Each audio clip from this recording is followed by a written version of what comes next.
Hey everyone, welcome to That Pedal Show. Dan here. Mick here. Jesse here. Ed here. Hello. Awesome. Right. Welcome everyone. This is Jesse Hoff from Lazy J. This is Ed Oleszko. Have I said it right, Ed? You have indeed. Ed Oleszko from, where do we say you're from, Ed? From Wales. Cardiff. Wales. Wales will do. Townshend TV, guitar.com, playing any kind of dodgy venue that'll have me. Lovely. So two experts in Tweed amps. And set behind us here, the most glorious array of vintage, delightful artifacts. We're going to have the discussion. By the way, please subscribe, click the button, go to That Pedal Show store and buy stuff. It really helps us out. It's what keeps us going. We appreciate that. We're going to have the discussion. We had some lunch before we kicked off today, and the conversation was so fascinating, we thought we'd fabricate that exact same conversation again, and we'll cut some playing in as it's relevant, because you guys have brought the most amazing array of amps here. Let's start. Could you tell us what amps we've got behind us? Okay. Well, I guess the earliest one we've got 515A3 Tweed Deluxe, which is one of the very earliest Tweed amps they made. And we call that TV front? TV front, Yeah. For the obvious reason. I guess back then TV was a big cool new thing, so you had, TV front amps and Telecasters and so on, similar kind of era. So that's kind of 51, and then I guess zooming through, we've got various small and medium and one or two large Tweed amps, so different power ratings, spanning up to, I think the latest one we've got is a 61. Okay. So the Tweed era was kind of the era of the 50s, that decade. Right. Awesome. Nice. Awesome. And we'll get to hear, hopefully we'll get to hear every one of the amps. Also, big thanks to ATB who've lent us a couple of the amps today. ATB Guitars. Hello, Mike. Should we, I guess history is where we should begin then, because as we discussed over lunch, the Tweed guitar amps are really the birth of rock and roll. Is that fair, Jesse? Yeah, well, I would say so. I mean, they were definitely there, in what we consider to be rock and roll today, which is music from the 50s, I guess. It was late 50s, really, Well, that's definitely that time, isn't it? So Tweed era. Named incidentally, probably in the Tweed, because of the Tweed covered amps, which was what things were covered in back in those days, which was kind of pre-plastic. Yes, of course. So luggage, everything was covered in Tweed. Yeah. Because, pre-Tolex, right? Tolex hadn't been invented. Yeah. Yeah, okay. Right. That's nuts. So when does the Tweed era for Fender begin then? I would say 51, really. Well, that's when Fender started, with their code, the sort of the date code kind of thing, where the A for 51, B for 52, and so on through that time. So if you see a Fender amp, it'll have a code stamped on the tube chart, like, EF or whatever, which would be, code for the month, code, and a code for the year. So 55, June 55, something like that would be. And then the Tweed thing kind of fizzled out in 1959, 60, 61. It didn't disappear, it just sort of morphed. I've seen Bassmans, 59 Bassmans in brown Tolex. Yeah. And I've seen Keith Richards' high-powered twin. One of them is brown Tolex. Huh.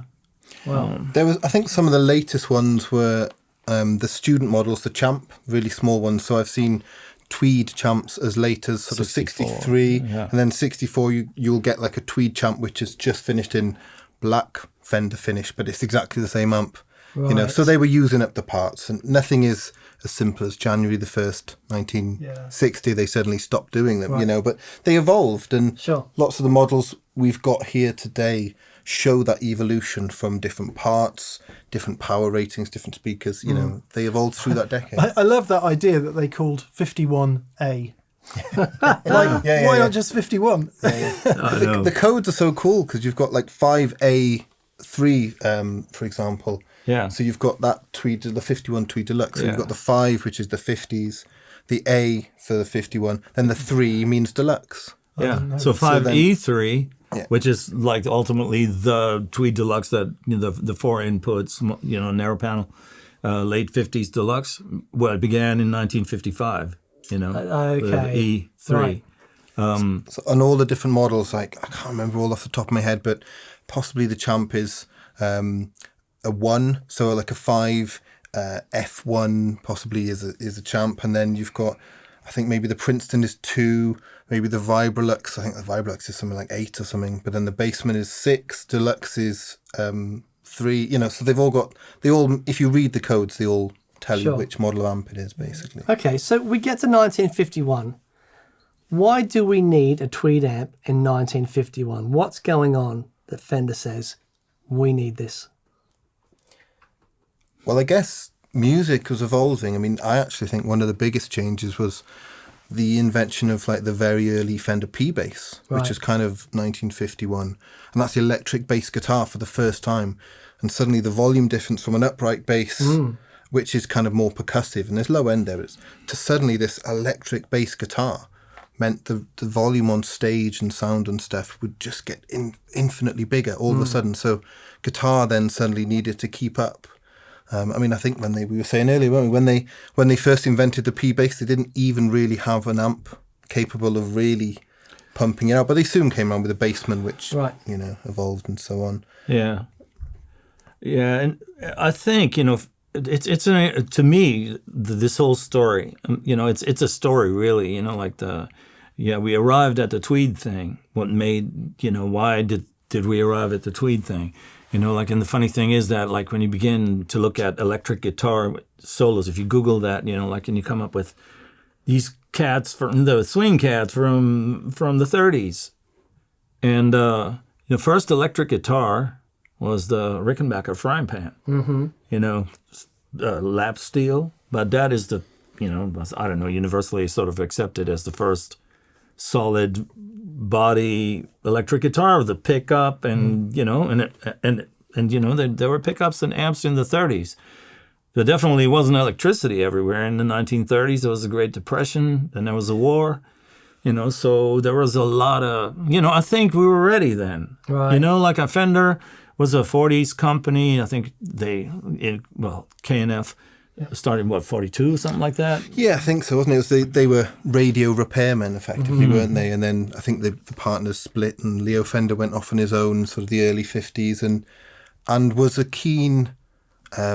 He put himself in the local community, so he saw and worked with local musicians, and we talked about that earlier, didn't we? He responded very promptly to local musicians' needs and demands, so it would have been real-world players going, oh, cool, so you've made this cool new guitar, you know, can we have an amp which is bigger than this to make it sound bigger? Okay. So amps got bigger, and then speakers got bigger, and then amps got bigger. Especially, having speakers that could handle a louder amp as well, you know.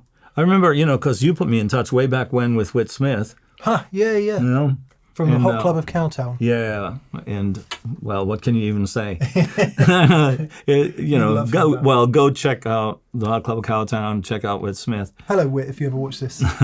And he had that old setup, you know, an old swing setup, you know, like an old Gibson amp, you know, with a field coil speaker, you know, which is a whole thing unto itself. And they have a sound to themselves, you know, like that, you know, they don't sound like later permanent magnet speakers. Yeah, so it's a whole different thing. And it's very hard to emulate if you're trying to do something like that. And you know, anyway,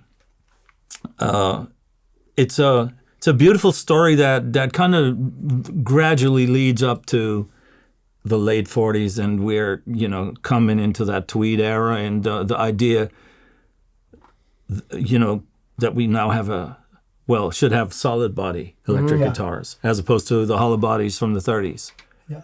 You know, and that's what changed everything. And that's where the whole story then begins with the Tweed and rock and roll and everything else, you know, where the 50s really come into their own, I think. Because of this step change in popular music. Yeah, because before that, as K&F gets going, as Leo Fender starts building first amps, the electric solid body guitar as we know it doesn't really exist. We're still playing lap steels, hollow bodies with pickups in. Okay. And then boom, P-Bass, like you said, Telecaster, of course. And then Les Paul. Yeah. When this, I got this here 40 years ago at Groom Guitars in Nashville. and 30 years ago, and it was 42 years old when I got it, and in the case, it had the old brown case with it. There was a copy of a sales receipt in there, and it said X demo model, and the guy who bought it in Richmond, Virginia, bought it in 1953 as an X demo model, and I thought about that, and I thought, how cool is that? That it's a demo model. Because nobody had ever seen one. That is They did not exist, like until somebody walked in the music store and Gibson put guitars in music stores, and you had your dealerships, like authorized dealers, and that's where these guitars then found their way out into the world. And there's various stories that the Gibson employees at the time who were master craftsmen who were making these gorgeous arch tops and these, amazing woodworking skills, that they really looked down on these things and thought they were a fad and didn't particularly pay them much attention or due, and were just like, these solid body things, probably a year or two they'll be gone and we'll be back to making proper guitars again, Super 400s and whatever, But, and again, then all these things, nothing happens in a vacuum, like we were saying. So the amps developed as music developed, and then music developed as the amps developed, and they informed each other, didn't they? And then certain things, certain guitar designs, different pickups influence different amps. Certainly different pickups, like pickups becoming better. Right. We had pickups in the 1930s, so I had the Gibson ES 150. Right. With the bar, with the bar pickup on it. I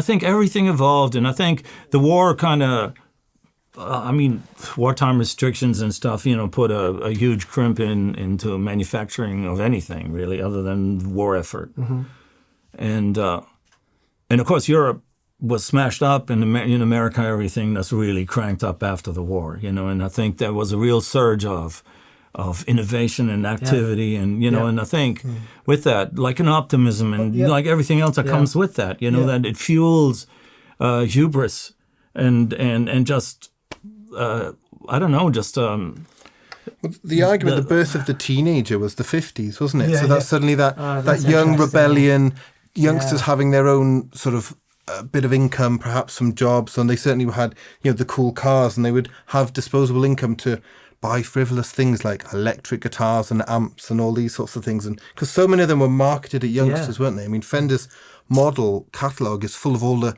premium colleges in the States, the Harvard, the Princeton. Wow. And when you see the advertising from that time in the pamphlets and catalogs and stuff, it's always like a living room kind of scene, like where where they're and dad's playing guitar, and and the kids are at speak going, play another one, Dad. That was great. On your high-powered Tweed. There's a gorgeous one, exactly. Shut You're probably up. thinking of the same one, where there's a young girl who must be 6, sat half a foot from a high-powered Tweed twin. Don't ever do that with your 6-year-old, because you will cause permanent hearing damage. That's child abuse. When was Rebel Without a Cause? Literally no idea. James Dean. Early 50s. 50s. Yeah. 55-ish maybe. So that start of Rock and popular roll was- rebellion, Yeah. and then the rock and roll things happening. So I think Hang on, I just want to say, if you think this historical discussion is kind of gilding the lily a bit, it's really important, because what we have done in the ensuing years is rewritten the history. And we think, when you say Tweed amp to someone, you think, oh, that's Neil Young. It's like, nah, it wasn't Neil Young until the 70s.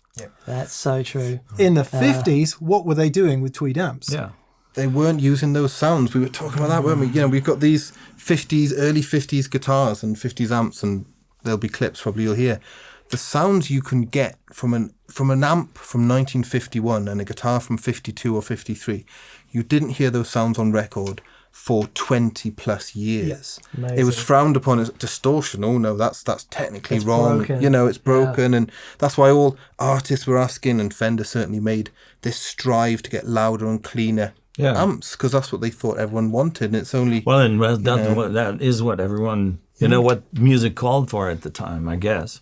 Yeah, back then there was only rock and roll and whatever the 50s were doing, but since then we've come through, I don't know, folk and funk and country and you know, and punk and grunge and, you know, you name it.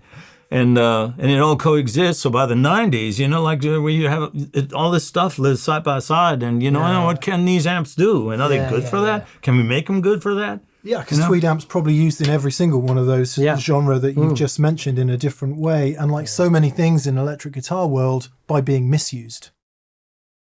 This is the 51 Deluxe in the instrument channel.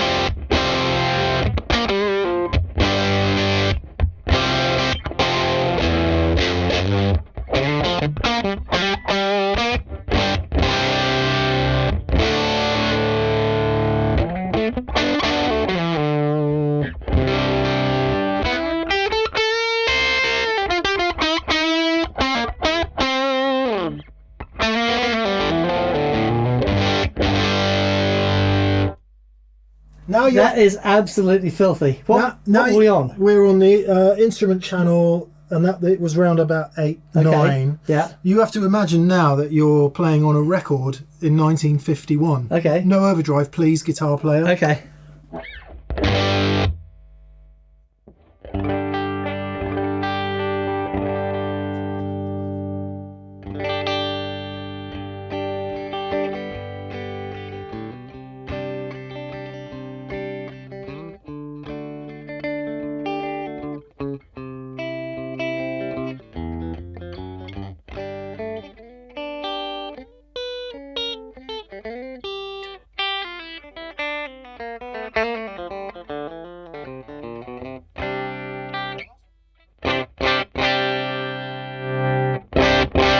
Yeah, there's no point that it won't overdrive.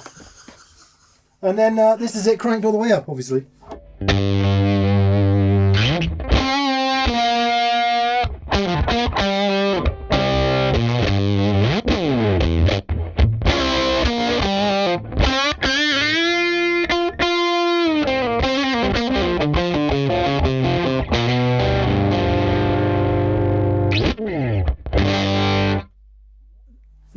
That is next level. Next level. Okay, so now we jump forward to 61, 10 years later, but this is the 5E3, right? This is it. Right. Instrument number 1. Yeah, right.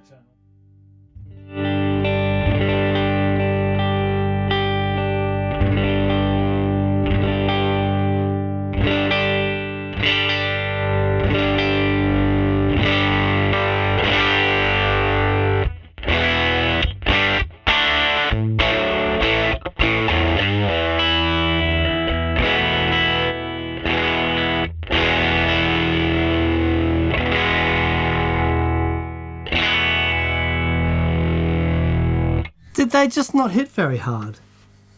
I don't, because that's on what? 8. Okay, because that's rocking. How do you not get that to overdrive?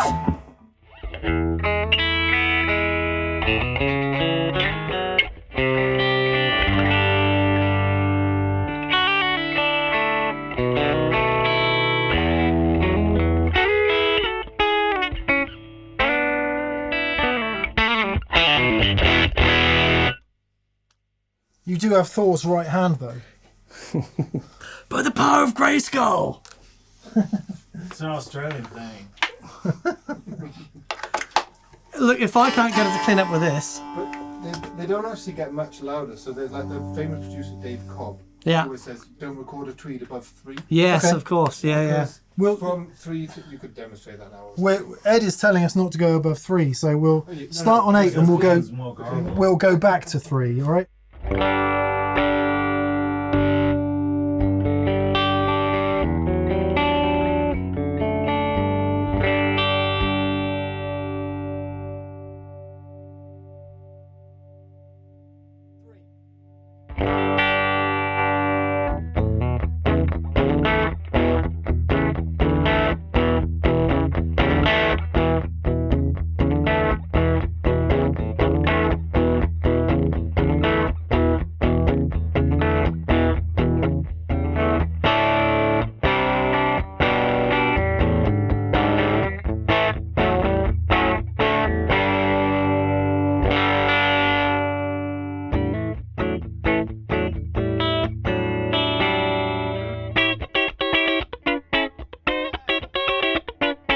That's what they'd have been doing. Yeah.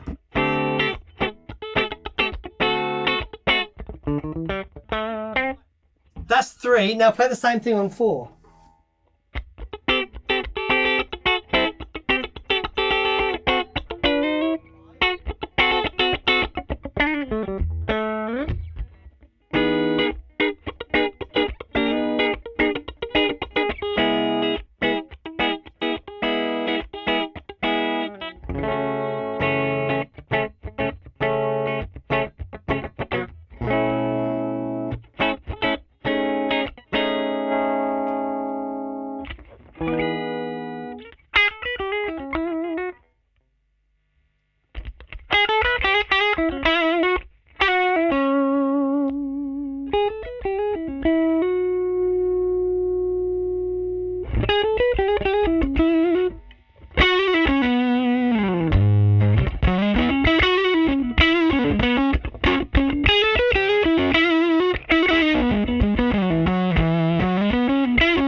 Tremolo. Amazing. Yeah, man. It's fascinating because we're used to loads and loads of bass normally. Yeah. And we're not getting that. No. But we know that in a track. Okay, shall we... Does anyone else want to play this? Jesse, can I have a play? Oh, no, not really, man. Like, I mean, you've demonstrated it. You sure? A couple of the things I find fascinating about all these Tweed amps behind us is some of the things in their design which we just overlook now, but they were meant as just amplification devices. Yeah. So most of them have got like 4 inputs. And you might have had 2 guitarists, maybe they plug a microphone in, maybe the bass as well. Because all the controls are on the back. The amps were supposed to be put at the front of the stage. And you control them from behind. Yeah. All PA systems. That was the PA system. Yeah. That's amazing. The numbers and the writing is to be looked at the amp from the back. But we, of course, we're so used to nowadays we shove our amps at the back and it's you're reaching over and you're trying to read it wrong. But so there's these fundamental things which are a window into that era of what they thought they would be. Maybe one band would have 1 amp.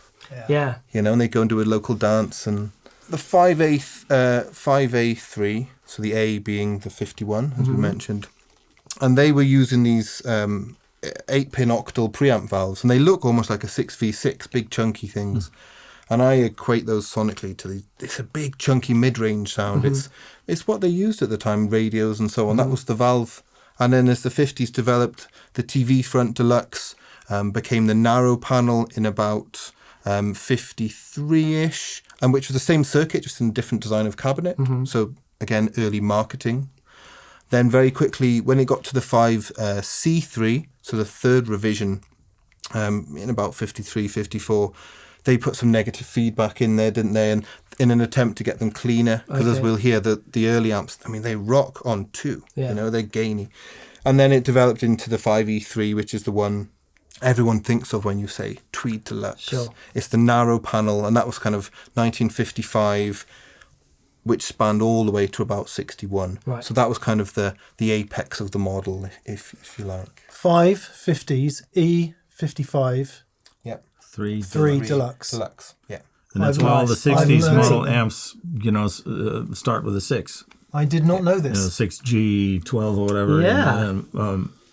Okay, there we go. To complicate issues, they added on various sub-models where they did revisions. Yeah. So you'll have, like the Super there is, I forget the model of it, but it's an A. It's a 5E4A. Yeah. So it was a revision and it had 6V6 tubes instead of 6L6s and so on. But yeah, effectively, that's bang on. Okay, so we've gone from the Tweed Deluxe and that we get to like 55 and then it basically stays like that from 55. It started in a smaller box, and that, you know, that makes a difference. The original 5E3 started in a 19-inch box. Right. And was later, you know, in 57 or so, you know, it moved into a 20-inch box, which is then the one that we all know and love. Okay. And the and because I've done this, with the J10 because I wanted it to have its own look. Yeah. And I put it in a smaller box, and it doesn't sound the same as in the 20. Sounds like a small box. There's something. Yeah. No. It's just a little bit more direct. Yeah. Okay. Almost a little bit more British. Oh, interesting. Yeah. And it's an inch. Yeah. Every inch counts, Jesse. Well, you know what? Are we going there? No. No. Moving on. Why do you think the Deluxe has endured? So, great question. so many, as you just alluded there, we will talk a bit more about Jesse's amps towards the end, but it's inspired so many people to make remakes, clones, genesis of that particular amp. Why do you think the Deluxe endured where things like maybe the Tremolux and Harvard and others didn't? I think, well, for me, it certainly had to do with Neil Young. Okay. When I started listening to Neil Young in the late 60s, early 70s, and then later learned that was that sound, like on After the Gold Rush, apparently, that's when he started using the Tweed Deluxe with a gold top. Yeah. And up to that point, was it like the Les Paul where they just didn't make them for a while and suddenly Neil Young's using them and they started making them again, or had they continued to make them? I don't think so. I think they started making them again in 66, 67, something like that. Okay. So there must have been Les Pauls, you mean? Yeah, no, the Tweeds. Oh no, I thought he meant Les Pauls. No. So the Tweed they didn't start. They Tweeds never again. stopped. No. It just morphed into the brown face Deluxe and then into the Deluxe Reverb. Okay. And, and it became its own amp. But I think they never went away. They were those great recording amps. Partly because they broke up so early, and so as that sound became a thing, you found them in studios all over. I remember walking into Sun Studios back when I was in Memphis, and at the same time that I bought that guitar in Nashville, I went to Memphis, and there was a Tweed Deluxe sitting on the floor, 50s Deluxe, like one of the narrow panels, like late 50s. They were just everywhere. Right. And I think they've been used on record for years, and I think all the big studios used them. So much of the Eagle stuff is Tweed Deluxes on record. Yes. Right. They were Steve Cropper also. That sort of Princeton, Harvard type thing. They were great recording amps, big full frequency in the right frequencies that worked with other instruments. Okay. But then also, I think they sold really well at the time because they were kind of a good size. You could lift it. It wasn't too loud. Most people would be playing maybe with a couple of other musicians. A Deluxe has always been a popular size for Fender. It's that 1x12. It's also what you said earlier, like people would plug microphones in there. What is now often referred to as the normal channel on the Tweed Deluxe, that was the microphone channel. If you look on there, it'll say microphone. Yeah. Amazing. And they were a good size range. They worked in a range of situations and were easy to work on. And that's the crucial part. I mean, it's why I still use these things live now, because if you've got a well-sorted vintage Tweed amp, they last forever almost. Because as long as you've done the right things to them inside, they were simple, they were designed to be easily worked on, fixed, repaired. So they've endured. Studios have kept them going for years and years. Even at a time, when other amps were coming along, and were also in the studios. And, and it's also, I guess, fair to say, and we're not just talking about Fender here, Gibson was making amps and Ampeg, the Reverb Rocket and stuff. But, in studios, I guess there were always some low-powered amps around, that you could crank up and get a driven sound, without overpowering, whatever else was going on. I think that's why they're probably so popular. And then that popularity, when you then hear what Neil Young, what that, I don't know what he ended up doing with it, like he ended up with a whizzer. Yeah, to turn it up and down. What a legend. But which is a really great point because, ironically, of all things where we are today, but kind of overdrive pedals and boost pedals didn't really exist till about the 80s, did they? Like the Tube Screamer was like 79 or something. The Boss SD1 was 78, 79. Yeah. So for overdrive from late 60s to, almost the 80s, what did you have to do to turn your amp up? Well, you did have fuzz faces and that kind of thing. You had the LPB boosters and stuff in the 70s. There were things, but I think that, again, that's a whole other story then, like how pedals evolved from, since we're talking about pedals, we're on that pedal show. No pedals today. No pedals today. But, how we went from, very few pedals, like Jimi Hendrix with a wah pedal in the fuzz face, and a curly cable, like going on stage, that was his pedal board, to... I don't know, like 77 or so, the CE1 Chorus. Yeah. That was, to me, that was an awesome pedal. Yeah. Almost swore then. Yeah.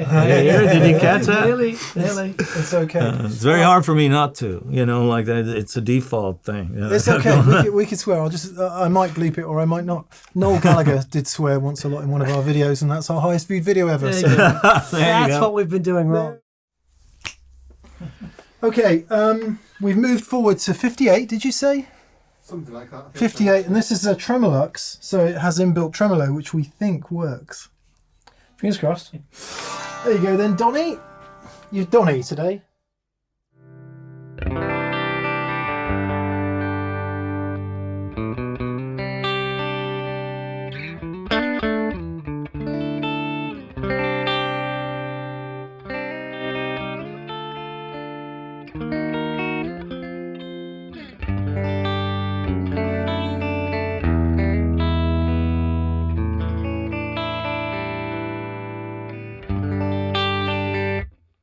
So the amp's at 8, so now we've got... Oh, that's to 8. A bit more headroom now. Yeah. If I dig it...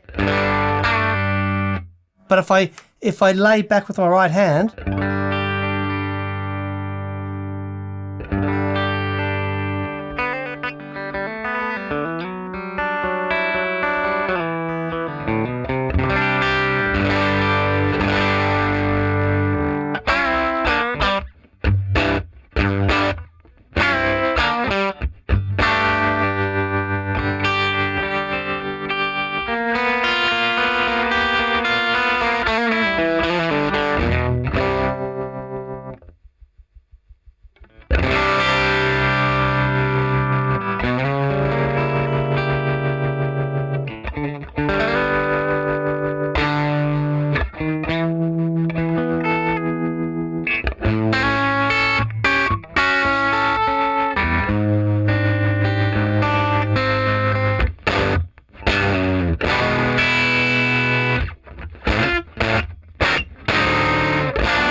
I adore that.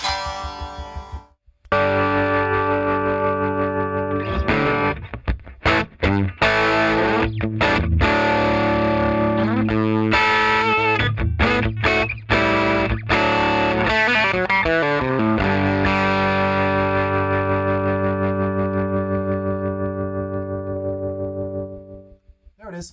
Somebody's put 2 extra frets on this guitar that way. PRS, they're the top 2 and the tones are the bottom 2. This is Ed's 64 Firebird 5? Firebird 3. 3 because it's got 2 pickups. Yeah.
Awesome. I've just discovered something about how people can get great tones at lower volumes these days.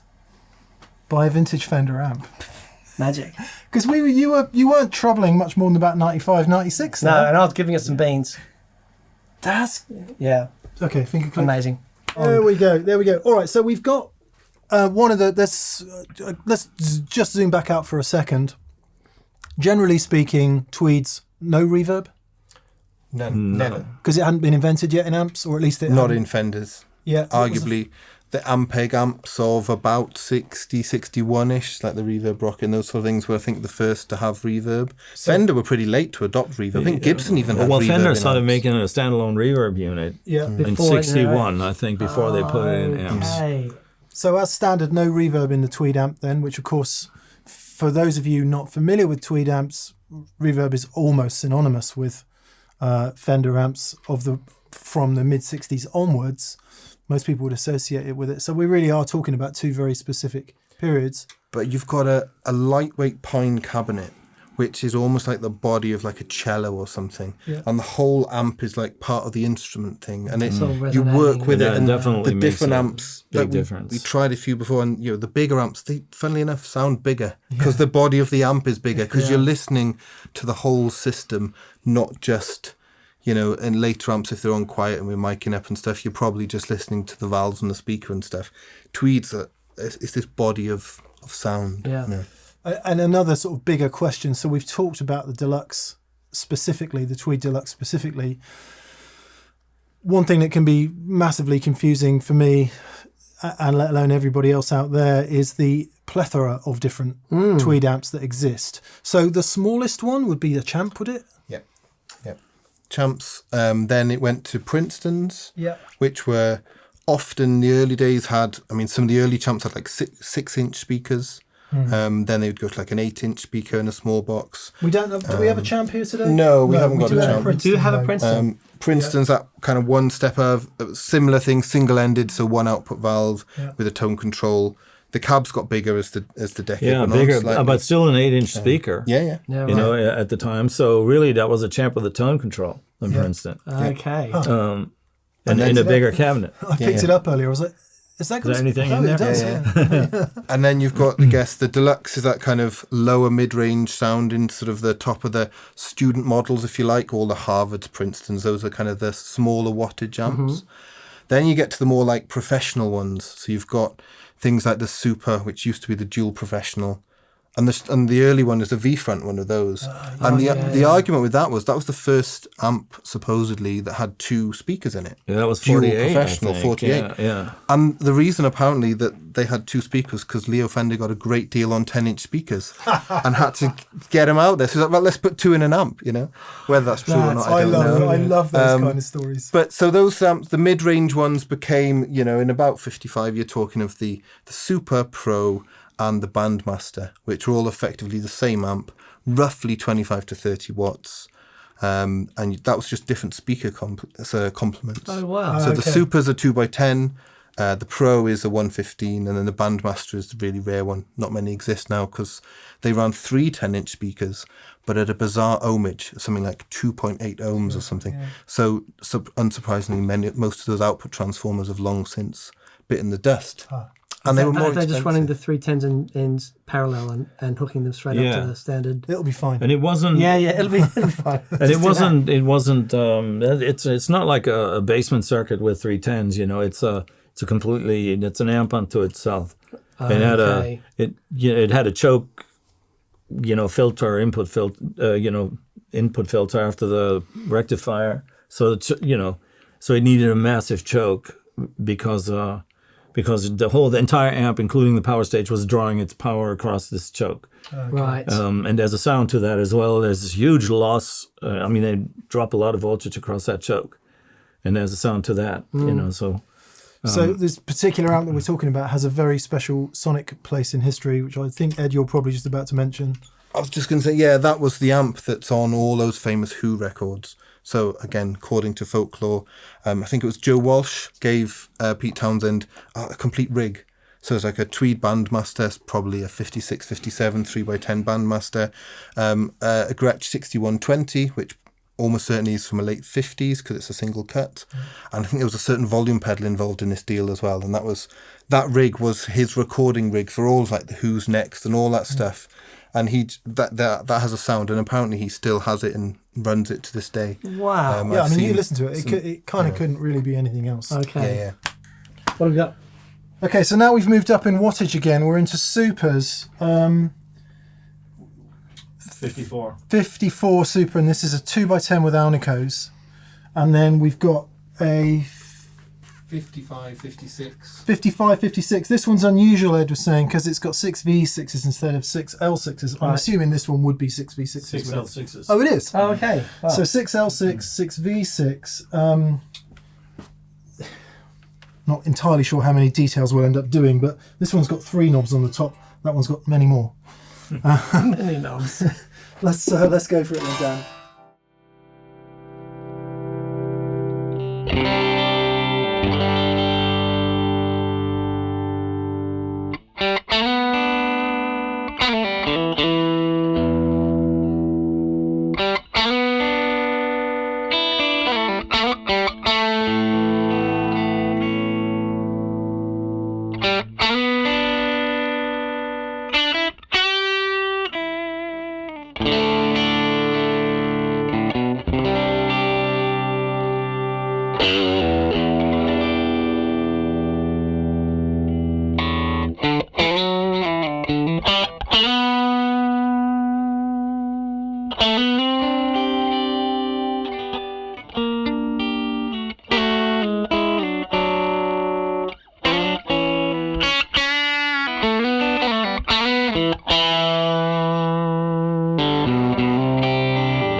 That's 10 now.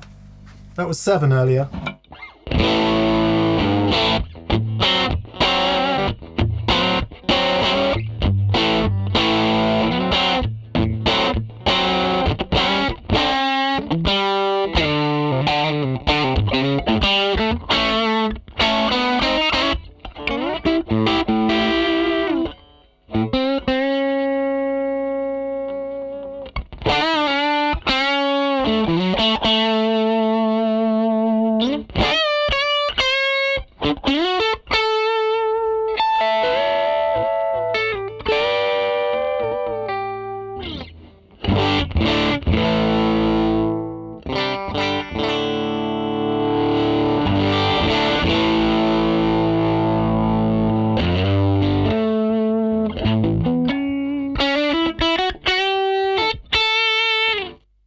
It's such a... Juicy. Oh, It's my man. favorite so far. Yeah, my favourite so far too. So we come forward a couple of years. We go from wide panel to narrow panel. Is that the correct terminology? And does that mean the speakers are not side by side anymore? Yeah, these are Yeah, diagonal. they're diagonal. Right, okay. Yeah.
When was Link Ray?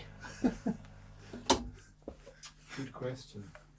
It's got to be 60s because tremolo on it, right? Well, there's a few with tremolo, but But I thought that we were listening to this on the way up as well. But he didn't use a Tweed on that. He used something else. That amp is. I really love them both of both. them. Yeah. Absolutely love both of them. I am enjoying them. It's an interesting thing there because you got the one with the 6V6s, the narrow panel, that is helped by the fact that it's got a modern speaker. Modern speaker, Yeah, right. yeah. Oh, so it's louder than it otherwise would be. Yeah. And the other one, it's got such a bite in the top Yeah. end, which is just juicy as hell. Yeah. You know, like, and at the same time, it's really warm in the bottom. Doesn't have a lot of mids. No. So But it works. It's got 6L6. That's beautiful. Yeah. So those are the mid-range Tweed amps, and then you've got the real professional, super high volume, particularly at the time, amps, which then goes up to like the Bassman, the 4x10 Bassman, and then the Twins. When's the Bassman come out? Well, the early ones came out in about 52, but they were a very different amp. So we're still there is 15-inch speaker. TV front, 15-inch TV, field coil speaker, and about 20 watts at the best. So that's I mean 52. So the P bass comes out, and they pretty quickly realise we need an amp for this. Exactly. Okay, Yeah. right. So we're still really early on. Yeah, an open back. Imagine now you got a bass, right? And you got an open back cabinet and speaker, you know, flapping out. You know, apparently that the shift to the 410s was to contain the speakers breaking, blowing all the time. You know, like, and also, and to move air, like with the 410s move more air than the single 15. So Right, just surface area. Effectively. And I guess it was all an attempt to try and get the bass, the P bass, to be a viable thing. Sure. In bands. And I think I Googled it just because it was, I find it interesting. When the electric bass made its real debut in a band or, was seen on stage. And there was a Monk Montgomery, apparently, in around 1956, I think. Did he have anyone in the crowd yelling out, Judas? Well, probably they threw things at him. Poor guy. All the upright basses in the corner in the huff, I need to you see, Rob. The upright bass is. Bobby is Googling it, like the. Will you let us? That's kind of. Yeah. Yeah, no, I'm not sure about the year and whatever, but I think it's interesting that it took even though, I saw a picture of an electric bass in a shop window with the guy who built it in the 1930s. No. Going back that far. Yeah. People had this idea that But it wasn't their things- time. Yeah. Wasn't their and here's an important thing. That very important event actually in history that happened that people probably don't credit it with anywhere near the importance that it actually had is what happened in 1985 when a young college kid went back in time to 1955 and changed the sound of popular music. And that was Marty McFly, as we all know, and everything changed after that. Indeed. Yeah. So, and you can Google that. The other point, I guess, is that at the time as well, there was a real battle with what components they had available. So those early Jensen speakers were super inefficient, break. It's why most Tweed amps now don't still have their original Jensen speakers, and the same is true of the Bassman with the bass going through it. Those P12Ns were 12-watt handling speakers, so you've got potentially at most sort of 44 watts of handling of speaker in a 40-watt amp. We all know where that's going to end up if you start pummeling on a P bass, and the same is true of the guitar amps. The speakers were super inefficient, but they got more efficient as time went on, along with the amps developing. And again, then just to round off the point, the Tweed Twin, the loudest That's Oh. of all. what I was going to ask. Once we get to the Tweed Twin, the Tweed high power twin, I'm assuming there must be a low powered twin if there's a high powered twin. Again, different amp completely. It's not Okay. just like a 50-watt high-powered twin. It's a different amp. You've seen them, and Fender reissued them as well. Like, it's got the diagonal speaker configuration, where the 212s diagonally, 50 watts, thereabout. But it's a different amp. The thing that, I think the iconic amps, like that came out of the 50s, I think, are probably the Tweed Deluxe and the Bassman, and to a degree the high-powered twin, even though they're iconic now, maybe because there aren't so many of them around, and they were super expensive. But the Bassman certainly informed what happened next in the 60s. And so you could argue that the Tweed evolution kind of carried on with Marshall, who took that topology of an amp and, ran with it. So that's interesting, right? Because Marshall took the Tweed thing and sort of kept that going, whereas Fender sort of changed like about face and went a completely opposite direction. I think it's what happened in music. See, you had the blues revival thing in Britain, which I think is a post-war thing. Like the GIs in Europe here, whereas in America things went differently. You had when Beach Boys and surf sound, and then folk rock. And so and you could see the confusion actually in the transition. The brown face amps, like the concerts and the strain. Yeah, I mean, but it's as if Fender didn't know where to go next until they settled on the blackface. Yeah. In 63, 64. Yeah, and 63ish. And that became the sound we mostly associate with Fender amps, isn't it? Loads of spring reverb, scooped. Yeah. So that the black panel amps had spring reverb in from the start, is that right? Yeah. From the 60s. Okay. Yeah. The ones that had reverb in. And that from like, when did the first brown amps come around? 61, 60? 61, 60, yeah. So that period from 61 to 63, fascinating, huge amount of change. You've got 61, a Tweed amp still being made, which is the same era as brown panel ones being made. By 63, you had like the Deluxe reverb. Yeah. So in the space of 2 or 3 years, the sound of the company, the sonic identity, has gone like 180 degrees. So I think what's interesting about that, Dan, you sort of suggested that they did this about face. I think it was actually a continuation of their goal, which was to get louder, cleaner amps. But also, music, again, responding to music as well. Yeah. Enabling music and responding to it too. So again, it's the chicken and the egg, and and then of course, like that blues revival. Here in England, you had the Shadows. Yeah. You got Vox amps that would, for the twang. No, that twang. And then you had the Beatles and the Stones, and then they took it back to America, and and the whole thing went crazy. Live music, you could see why the artists wanted. I mean, take the Beatles for example. Their amps, certainly their stage amps, got bigger and cleaner and louder really quickly because they were playing to huge audiences. Through the same PA system, they announced that the bingo was ready and stuff. The vocals were going through the PA. The sound from stage was just their amps. In Shea Stadium. So you needed loud, clean amps to get out there. Hence the high-powered Tweed Twin, for instance. So when's the high-powered Tweed Twin? What year? From 58-ish. Oh, okay. So that's 60. At the end. They've got to this point where they're going, we need even louder. And they're 80 watts? Yeah, 80 watts. And, and I think dance halls were getting noisier and bigger and, and rowdier, as opposed to just being dances. Sure. Are they still plugging a bunch of things into the Twin? Or is it mainly the guitar players going? I mean, there's still 4 inputs on them. So that philosophy was still there. It's only when they went to like the brown panel amps that they became very much a guitar. Maybe there's a guitar channel and a bass channel on some. Like the early, the blonde Bassman, for example. Which are the coolest. Amazing amps. I've got like 3 of them. They've got a guitar and a it's bass like channel. I collect them. That's because I think they're the coolest looking things ever. But it's astonishing to think, because the high-powered Tweed Twins are loud. I mean, we can sit in here with the Deluxes all day long and crank them and go, isn't that lovely?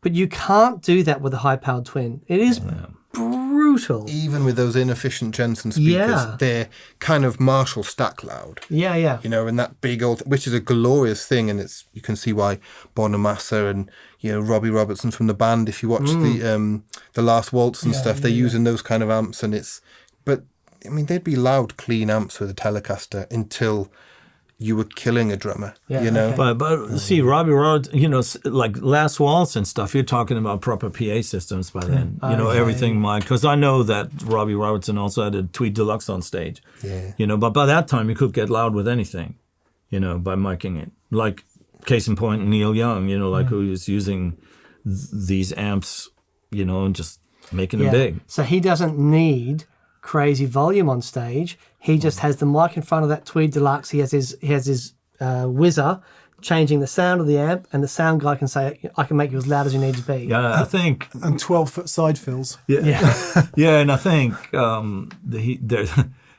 story goes, I read this, you know, so, you know, if anybody's out there, they can correct me, you know, but he's got his own stage PA system, a 2,000 watt PA. For him. For his him, fallback. For his right, amp. as foldback, and you know, and that was like on the Rust Never Sleeps tour, you know, where you had these sort of these props, like these huge amp props, like these 2x15 with a horn. You know, there was like two cabs like that inside those, and that's it his- was driven by, you know, like all the amps. You had several amps on stage, like and all of them were mic'd and then put through the PA.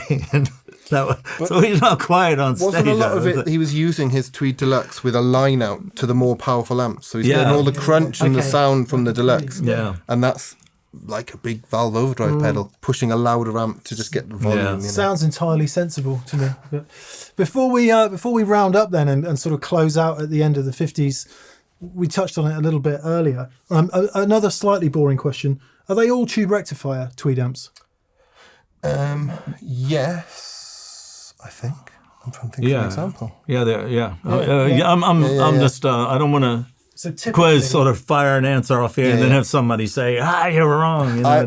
But I think they're all tube rectifiers, and I think it's not until twin reverbs, solid state rectifier. I mean, of course, the bias circuit in bigger amps, you know, were selenium rectifiers, which you know was a solid state device, but you know, but the B plus was tube rectified. And I'm guessing there's no EL84s.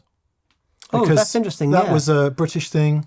No. That was a British thing, yeah. So as far as I'm aware, the all the Tweed amps were 6 V6s, and then the bigger ones went to 6 L6s. That's the simple sort of analogy for output valves. Fender only had very few EL84 amps. Some of the blonde era, you'll catch a few random ones where they were clearly experimenting, but fundamentally the Fender output valve or tube has been, it's the 6L6 or the 6V6. Which isn't is it? interesting, little sort of sidebar here, that the 6L6, I read this, and only yesterday I read this, because I thought, well, you know, the 6L6, evolution of the 6L6. Apparently it was 3 British engineers who developed the Beam Tetrode, which is the 6L6, and the company that they were working for had an umbrella corporate entity, right?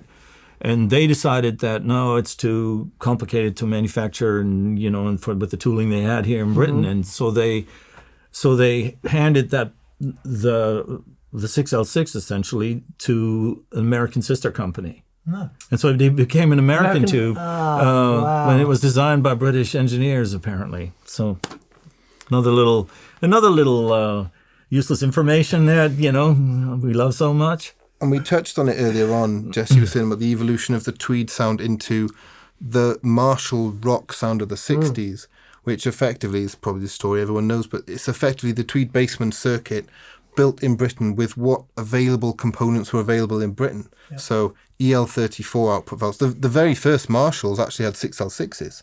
And then KT66s. And then they went to EL34s after a few years. And Celestian speakers, because that's what they had in Britain. And, you know, so they made it. But it's so the Bluesbreaker. And the early Marshalls were all combos. Yeah. You know, the Bluesbreaker combo. And, you know, that was that was kind of like a JTM 45, right? Like with KT66s, 212s.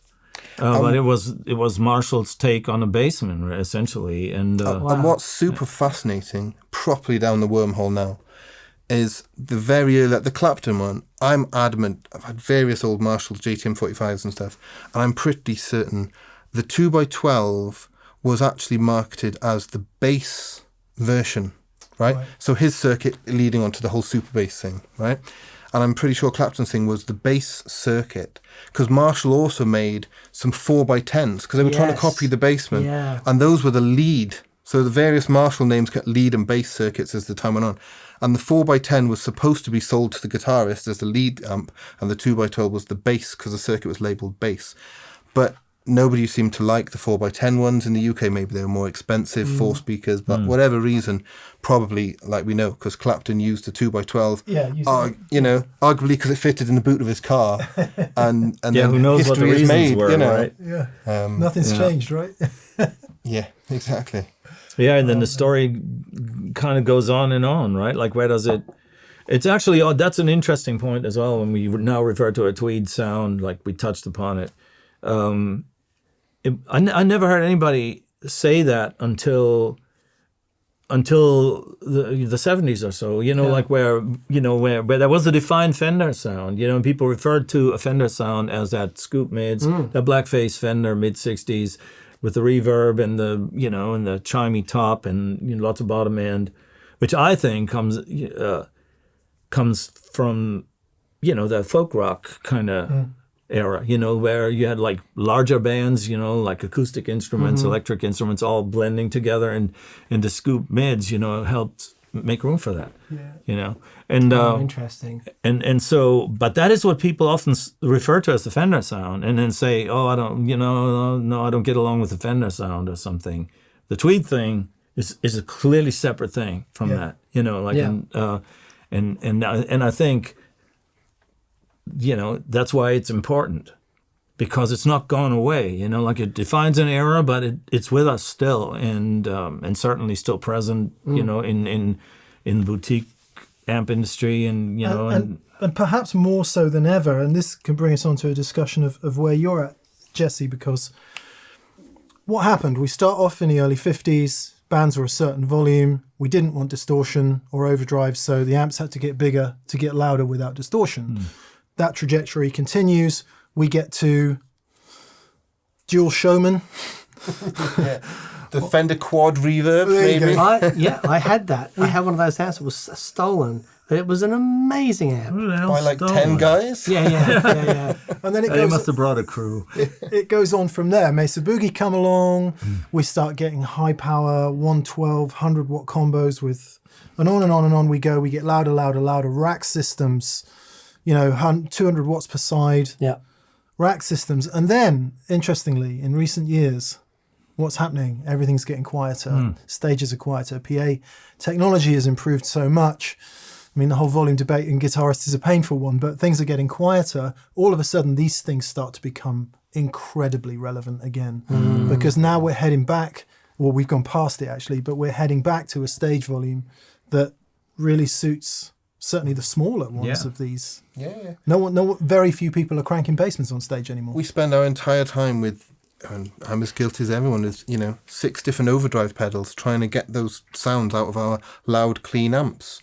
And then half the time we should just turn up one of these. 56 Bassman. Hey, Mr. Bassman. And a high power twin from 58. So we'll start with the Bassman. Sounds good.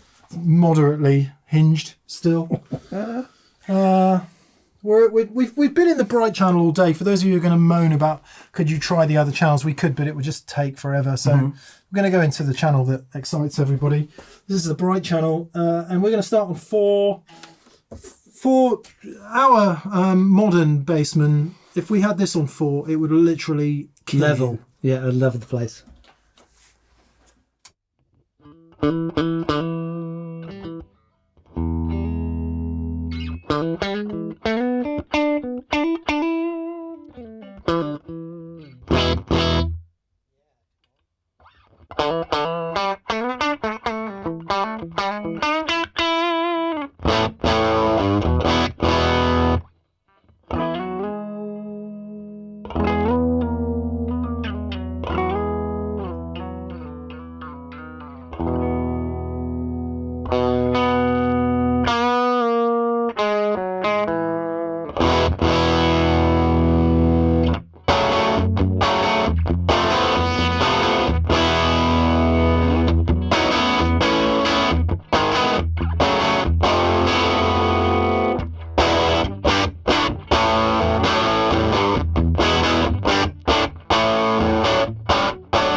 Like that? Come on. It's flat out. Magic. Yeah, definitely not as loud as other Bassman I've tried. Sure.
It sounds absolutely killer. I'm liking that. Yeah, I'm no, liking it's that a lot. really, really wonderful.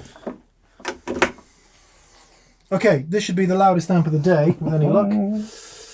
We'll just skip the niceties. Yeah, come on. We'll just start on 8. This is a high power Tweed twin. 58? Yeah. Yeah. Oh, he's playing.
You like that? Bloody hell, I man. think that's the only amp that went over 100. That's nuts. Jesse was saying it's the only amp that went kind of measurably over 100. Right. Yeah, 110 it was. Right? Yeah, come on. Yeah. That is killer. There's a lot more note in that at high level. Before, the other amps cranked, but hearing the amp distort, everything caving in, but there's a lot more guitar notes still present with that when it's turned up like that. You dig Yeah. in and you go, but I can still hear the guitar. It's funny because we're so used to playing at very, very high levels. We're used to extreme fidelity, even over 110 dB. Yeah. These just No. will never do that. No. Always a bit of a risk with this guitar. You never quite know what's going to happen. Box of chocolates.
Sorry, I've got to rewire it. It's unplayable. Okay, so that's great though. It's not unplayable. It's just because it's wired in the stereo thing. It's impossible. None of it makes any sense. Yeah. So I need to convert it to mono, and then it will be usable.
Everyone's back there is like literally doing that because at the back of the room it's insane. So full beam here. yeah. Yeah, So sorry.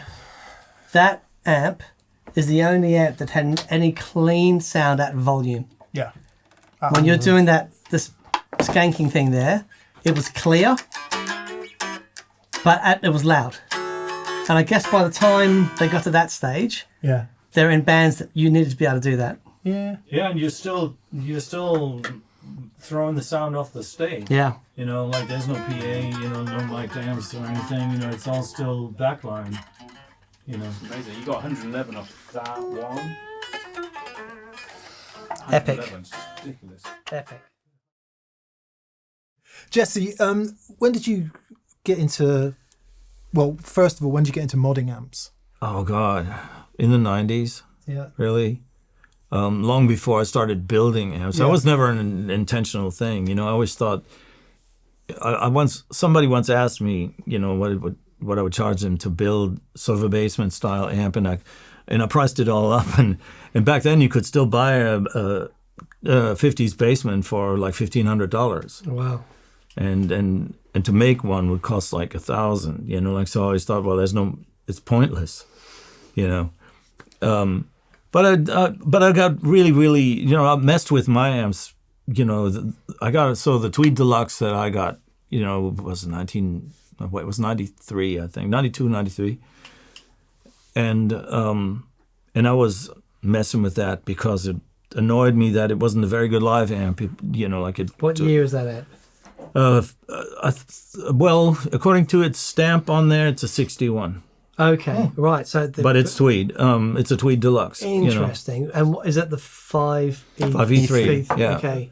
So still Tweed, right? Like even though we refer to the Tweed era as the 50s, but here's one.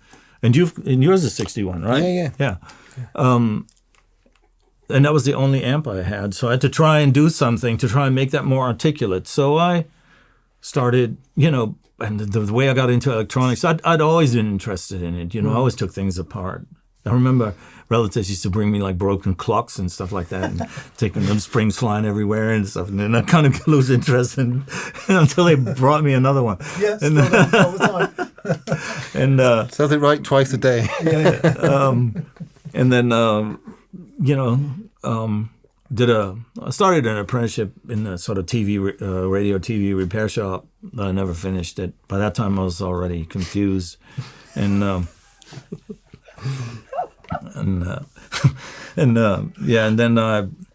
but never lost interest. And and so then I started messing with amps. The first vintage Fender I had was a Showman, the 63 Showman, blonde one. That's where I got my first real shock, a proper, High voltage DC. And I was looking at the damn plug on the floor, and I was like, what the hell was that? This was back in the 70s still, so I was still learning.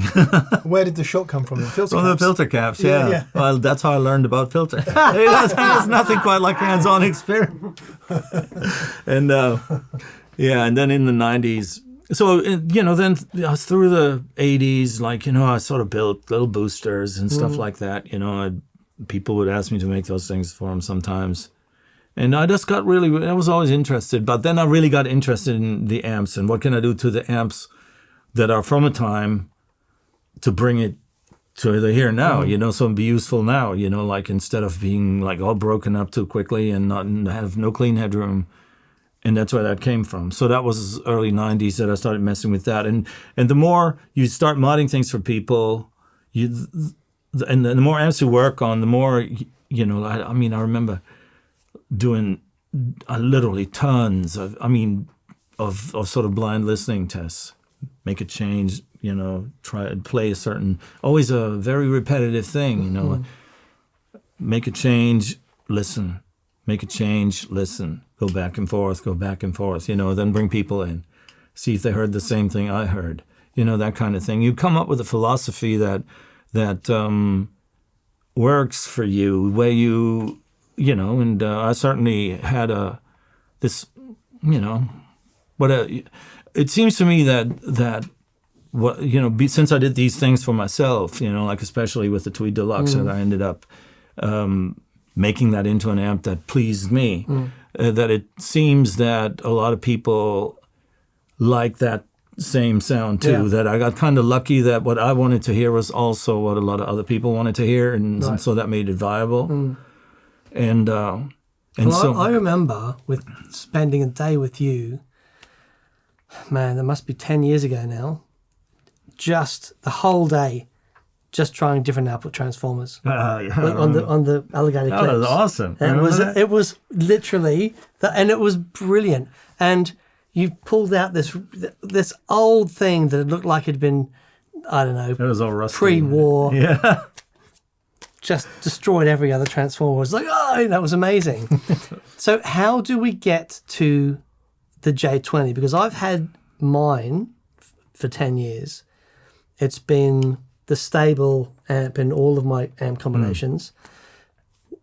What is it that you found lacking or that needed boistering in a Tweed Deluxe type thing? Well, first and foremost, and which are the things that I actually did to my Tweed Deluxe. Yep.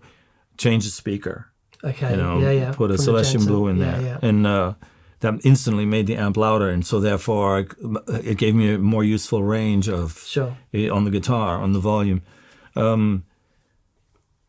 Voltages, mess with the voltages inside the amp. You know, what happens if I, you know, if I bump the preamp voltages up? What if I bump them down? What if I do this and da da da da da? You know, the power transformers are also another massive thing in the amp. Power transformer. You know, like, and that's a topic. You know, like because you don't just make an amp and put a transformer in it. Yeah, it works and it's done. Yeah. You know, I mean the J20s, you know, are running. They're getting warm, right? So, and there's a reason for that, you know, like, and you know, we can use better steel. And I had my transformer company make me those transformers, and it instantly changed the amp. Yeah. And it wasn't, you know, it was too efficient. It turned it in, you know, all the sweet compression and the overtones went away, and you know, like, wow. And so you have to find compromises, you know, find. You know, so I put a fan in the amp, which is something I learned from Neil Young. Put a fan in the amp, you know, to keep things cool because we're driving them hard, right? Because there's a tone to all of that. And I think, so over time, you know, I was happy, but you know, with the Tweed Deluxe, but then it's a collectible amp even then, so I wasn't going to drill holes in it and stuff like that. And so when I came to England in, you know, when we finally moved back here, you know, when Sarah was about to start school and everything, around 2008, I left all my gear in the States, so I needed an amp, so I built one, and I built one, you know, like based on the Tweed Deluxe with all the changes that I'd made. And then I thought, oh, well, cool, now I can put reverb in it and tremolo, and so it became its thing. And because I was working at Chandler's, you know, like fixing amps there, and you know, and I knew people, you know, like, cause, and that's a whole other story, and you know, like, cause. But that's where we first met. The Chandlers. Yeah. I had swearing, like unbelievable swearing on the back of this thing, and you were working on a Mesa or something like a PCB thing, and just okay, that's really interesting. Which Chandlers? In Q. So Chandler's, not the original. Charlie's. Yeah, okay. And and from there, you know, people heard the amp that I built for myself. It didn't have a name, it didn't have a badge or anything, and then people, you know, would ask, you know, hey, can you make me one? So I made one, you know, I made another one, you know, like people kept asking, and I made another one. You know, every time, you know, there was people wanted one, I made another one. And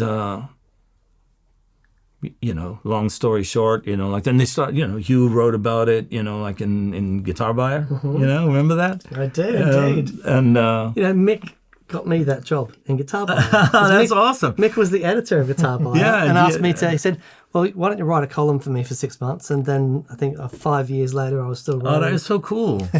Yeah, and then you were a guitarist when you called me to put me in touch with Whit. Yeah. And, you know, and Phil Harris had written in guitar and bass, and, you know, like, and this was all 2009. Yeah, well. And so, you know, talk about your amp being 10 years old. It's older than that. Yeah, wow. And oh, no way. Yes, of course it is. Man, okay, that's scary. All right. Yeah. And you know, because I didn't know what to do next, you know, like it seemed like, wow, I've got something here. People seem to like it, but now what? I didn't know. I'm not a businessman. And then Phil, I think, was the first one who wrote an article in Guitar and Bass about, you know, well, just generally about maybe the DNA of the old can be brought into the here and now. Because that's what you've done, right? You haven't about faced it all. You've kept the things about the Tweed that you loved. Yeah. And you've just, it kind of reminds me of the Mark Sampson story with Matchless. So, you know, again, in the 90s when there's a big AC, it was a bit, Fox style amp shootout. And but what the guys at Mark Sampson and at Matchless had done, they had been repairing these amps for a long time. And they just worked out the weak points of the amp for touring guitar players, and the Matchless was born. It's kind of what you've done with the Lazy J. I think so. The trick you missed though, Jesse, was you should have made the front light up and charged 3,000 extra dollars. Well, maybe that's the next one. I love that. I love that. And then everything after that was so the J20 was the first one. That was the take on the Deluxe, and then Phil Harris said to me, I want you to build me a copy of my high-power twin. He had a high-power twin at the time. He had everything because he still was running the hire company back then. And so he gave me his to copy. And actually, that was also interesting because all the sort of basements and high-power twins and stuff that I've worked on, the schematic always calls for certain circuit values, which is what Jim Marshall copied. But I've never actually seen a Fender with those in certain key places. Yeah. Oh, wow. In the phase inverter, there's always a different value Yeah. resistor in a certain place. Oh, that's fascinating. Is that because they just ran out and stuck whatever they had in there, or do you think that was... Well, maybe they were looking for more drive at that time. Okay. And it was original, not a mod. Yeah, completely all original. You can tell by the resistors, carbon love comp that. with the,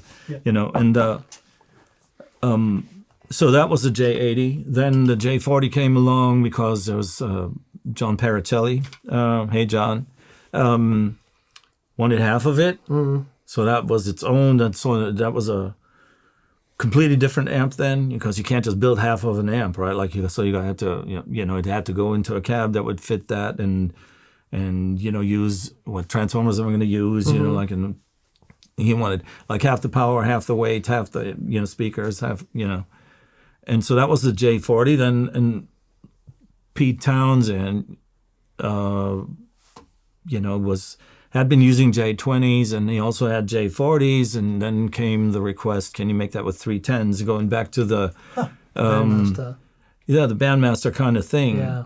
And so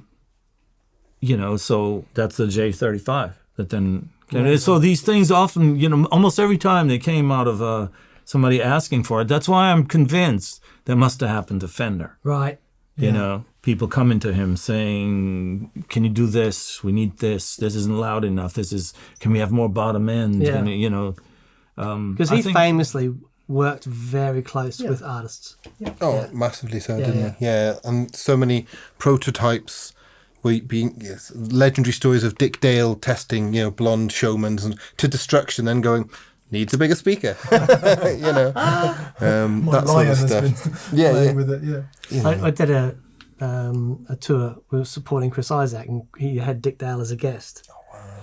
And I got to stand on stage with Dick Dale doing this thing.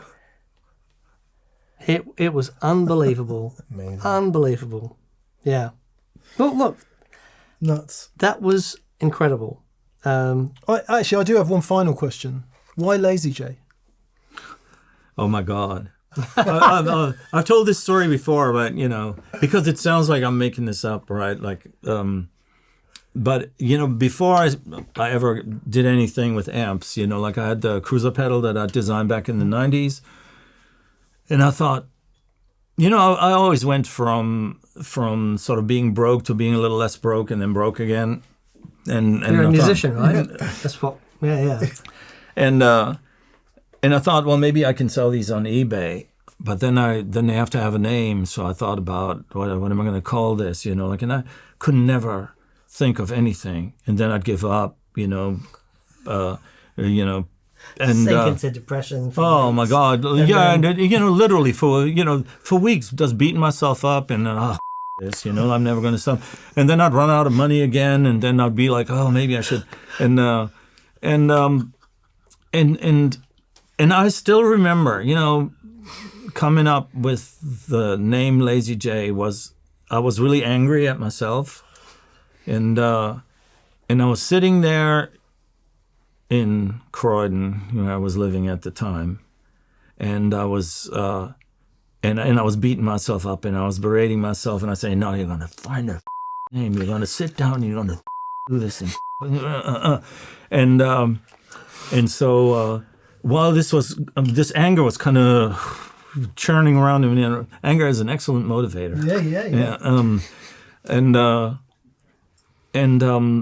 Don't be so lazy. Stop being so lazy. Lazy Jesse, lazy Jay. That sounds like a ranch. Suddenly I thought, that's stopped. And I thought, oh, well, that's actually interesting. Is that interesting? It's kind of cool. Is there? So I Googled Lazy J, and sure enough, there's a ranch somewhere in Arizona, and but nothing musical called Lazy J. So I opened a Word document. I typed in Lazy J. That didn't look right, so I moved the J in the middle, made big, and the rest smaller. And within 20 minutes of my anger, I had the name and the logo. And when you look at the logo, actually, I saw some over there, but if you actually look closely, right, it's all jagged around the edges, because when I printed that off on an acetate, it came out all jagged looking. And I thought when I handed that to the company that made the first batch of logos, that they would clean that up. They never did. They never did. So it still looks like that now, and I think it's actually really cool. Okay. Kind of full circle. Lazy J20 and a Lazy J40. Mm-hmm. Yeah, correct? Now we've got what I've been missing all day, which is reverb. Just struggle without it, to be honest. Yeah. And yeah. This is Dan's, this is your amp? This is my amp. Okay.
I tell you what I love about all the amps so far, when you actually have them on maximum, that was, if you hit them hard enough, it kind of completely craps out just for a second. Caves in and then goes. And all the old ones did that, and that one's doing it in a beautiful way. Okay, so double the power then. Let's see. Oh, sorry, I turned the wrong one off.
Volume up, there's a boost.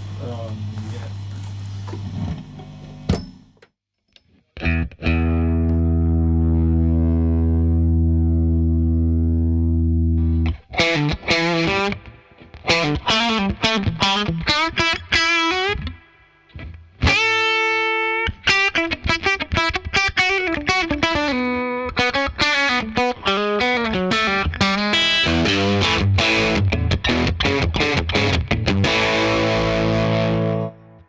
Hang on.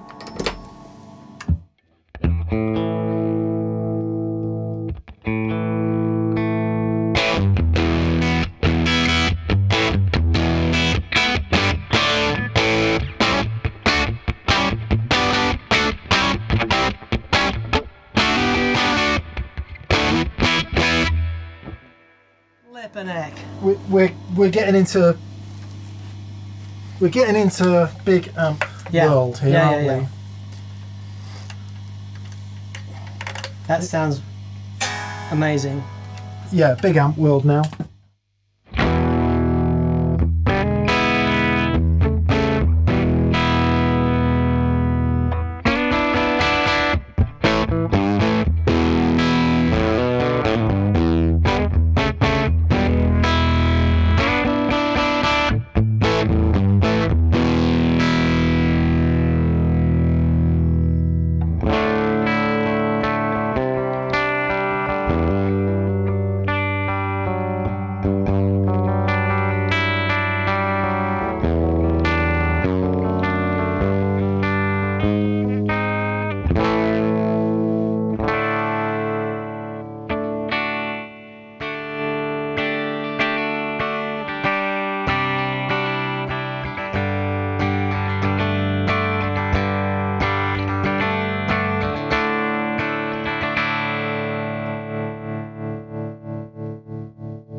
Thank you, Cleveland. Yeah.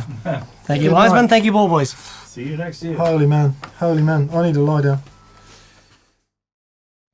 Jesse, Ed, thank you very much for the history It's been lesson. amazing. Oh, thanks for thank you guys for We, everything you do, for absolute pleasure. and for being so cool. Listen, we I guess we touched around the edges of it. We got into a little bit of detail. Clearly, it's not going to be an encyclopedic knowledge of Tweed amps, but it does at least give some historical context. Yeah. And hopefully throughout this video and after we finish talking, you'll hear a lot more tones too to try and put it in context. Guys, thank you so much. Yeah, it's No, awesome. pleasure. Thank Thanks, you. Man. Cheers. Thanks, everyone. Again, don't forget to subscribe. Massive thanks to anyone that's gone to thatpedalshowstore.com. Thanks to our preferred retailers, and a massive thank you to our patrons on Patreon. All details of which down below. You'll find links to Jesse's stuff and to Ed's stuff. So, yeah. Awesome. Take it easy. We'll see you soon. Bye-bye. Bye. Woo. Cheers.